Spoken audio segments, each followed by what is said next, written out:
পদ্ম ফাউন্ডেশনের পক্ষ থেকে আন্তরিক শুভেচ্ছা ও অভিনন্দন। সম্মানিত উপস্থিতি, বিশ্ববিখ্যাত একজন মনীষী আল্লামা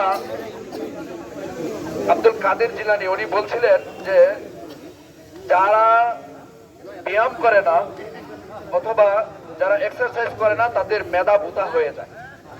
তো আমাদের মেধাকে সচল করার জন্য নিয়মিত এরকম ম্যারাথন তো আয়োজন হবে না, কিন্তু নিয়মিত আমরা দৌড়াইতে হবে, ব্যায়াম করতে হবে। তো সুস্থ দেহ যদি সুস্থ থাকে মন সুস্থ থাকবে, মন সুস্থ থাকলে আমাদের রাষ্ট্র সুন্দর থাকবে।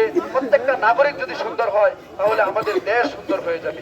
আসলে আমরা শ্রীপুরকে করি, শ্রীপুরকে নিয়ে চিন্তা করে সবসময় ব্যারিস্টার জাহিদ হোসেন আকন্দ গতকালকে রাতেও আপনাদের সম্পর্কে প্রায় আধা ঘন্টার মতন আমার সাথে কথা হয়েছে, জিজ্ঞাসা করেছে এবং বিস্তারিত হাল হাকিকত জেনেছে। সম্মানিত উপস্থিতি, আপনারা জানেন গতকালকেও আমাদের একটা ফুটবল খেলার আয়োজন ছিল, ফুটবল টিম ছিল, আকন্দ ফাউন্ডেশনের একটা ফুটবল লিগ আছে। তারপর নিয়মিত প্রত্যেক দিন আমাদের ওয়াজ মাহফিলগুলি আছে, প্রোগ্রাম চলমান, প্রত্যেক দিন আমাদের প্রোগ্রাম চলমান চলতেছে। আকন্দ ফাউন্ডেশন চায় সুন্দর একটা শ্রীপুর, স্বচ্ছ এবং পরিষ্কার পরিচ্ছন্ন একটা শ্রীপুর উপহার দিতে। আপনারা সাথে থাকবেন তো ইনশাআল্লাহ?